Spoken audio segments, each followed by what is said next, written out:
আমার বন্ধুকে আপনারা বাঁচান।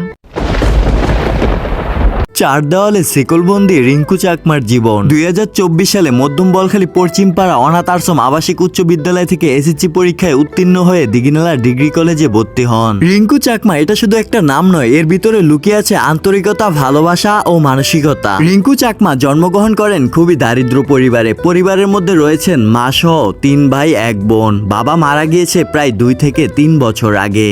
ও হচ্ছে যে আমাদের ক্লাসমেট ছিল, হ্যাঁ, খুব ভালো ছিল পড়ালেখার মধ্যে, একবারে ফার্স্ট। আচ্ছা, ওর এরকম হওয়ার কারণটা কি?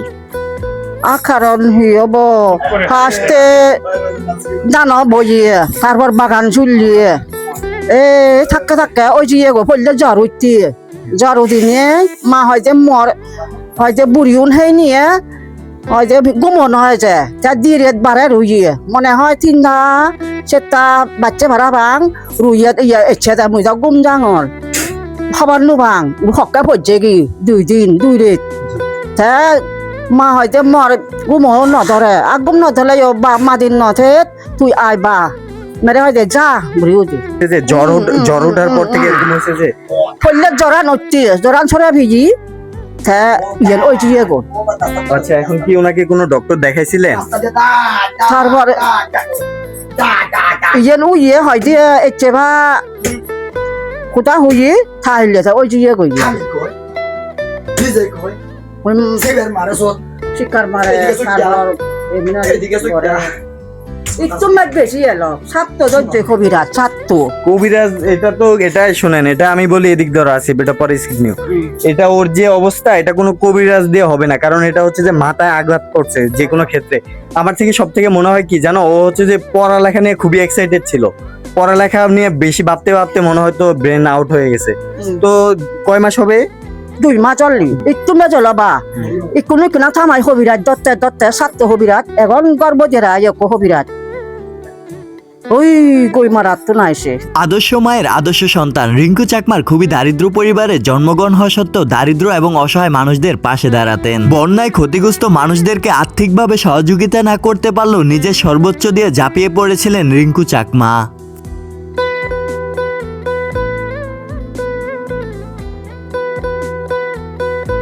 ছেলেটা কত পরিমাণ ভালো ছিল আপনাদেরকে আমি বলে বুঝাতে পারবো না। ও অত্যন্ত একজন ভালো মনের মানুষ ছিল। হয়তোবা আমি মুসলিম, সে পাহাড়ি, কিন্তু ধর্ম বর্ণ নির্বিশেষে আমরা তো মানুষ।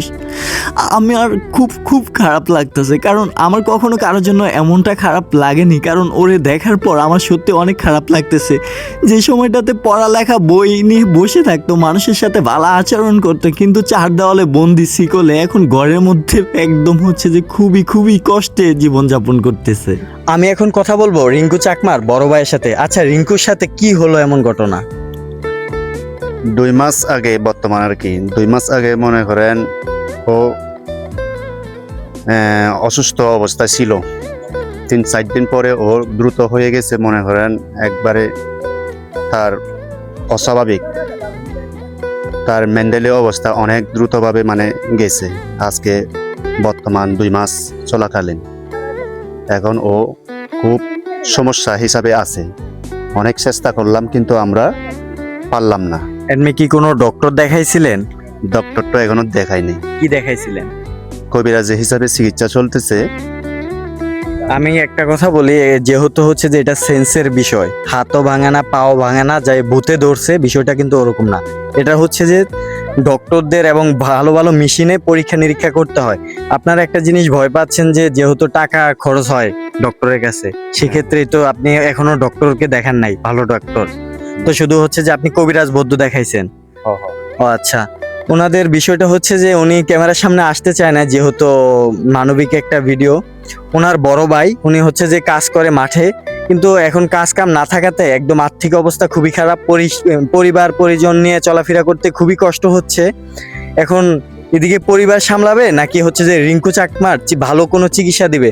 যদি আপনারা মানবতার সহযোগিতার হাত দিন বাড়িয়ে, তাহলে একটি পরিবার আবারও নতুন জীবন ফিরে পেতে পারে।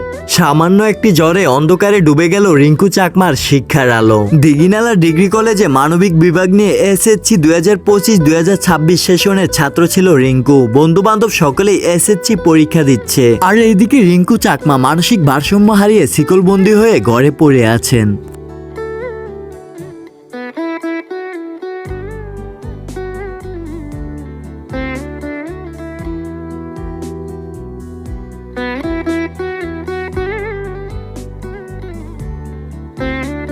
আচ্ছা, এই রিঙ্কু চাকমার এরকম হওয়াটার পিছনের কাহিনীটা কি?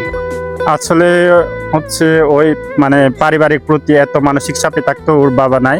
তারপরে পড়ালেখার প্রতি ওর প্রচুর ফোকাস ছিল। হ্যাঁ, ওর পরীক্ষা ছিল যে জুন মাসের 2 তারিখ থেকে, কিন্তু হয়ে গেছিল মানে এইরকম মেন্টালি হয়ে গেছিল হচ্ছে যে 9 তারিখ থেকে, মে মাসের 9 তারিখ, প্রায় 3 মাসের কাছাকাছি হইতেছে, কিন্তু এখনো সুস্থ হওয়ার কোনো নাই।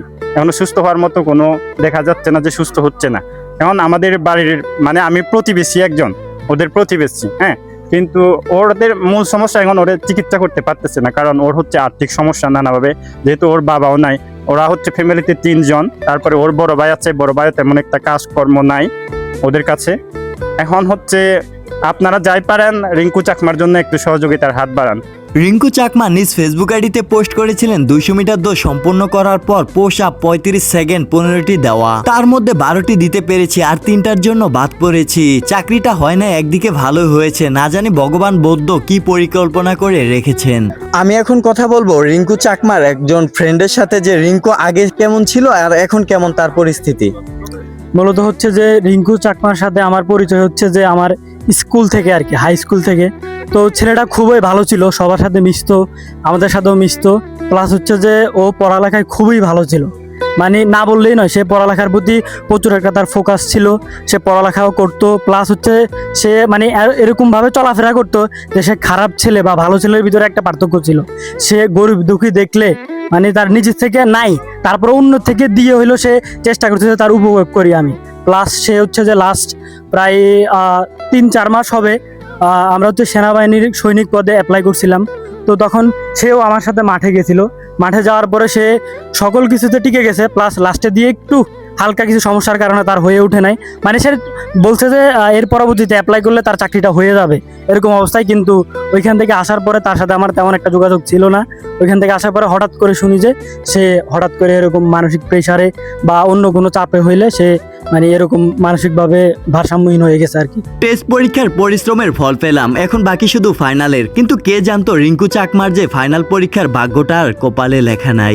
আসসালামু আলাইকুম রহমতুল্লাহ। আমরা পাহাড়ি বাঙালি বর্ণ নির্বিশেষে আমরা একত্রিত হয়ে রিঙ্কুর আমরা পাশে দাঁড়াই। অবশ্য হচ্ছে যে ও এমন একজন স্টুডেন্ট ছিল, কলেজ কিংবা স্কুল বলেন প্রতিটা ছাত্রছাত্রীর কাছে ও অত্যন্ত একজন ভালো স্টুডেন্ট ছিল। হয়তোবা এখন তার বন্ধু বান্ধবরা জানে না যে এই হচ্ছে যে তার অবস্থা খুবই করণীয় হয়ে গেছে। যদি আমরা পাহাড়ি বাঙালি নির্বিশেষে সবাই ওর পাশে দাঁড়াই, তাহলে ও একটা নতুন জীবন ফিরে পেতে পারে। আমার বন্ধুকে আপনারা বাঁচান, ও একজন ভালো ছাত্র ছিল। আপনাদের কাছে একটা অনুরোধ থাকবে, পাহাড়ি বাঙালি ভেদাভেদ না করে আপনারা সবাই ওকে ঠিক করার জন্য সহযোগিতার হাত বাড়িয়ে দেন।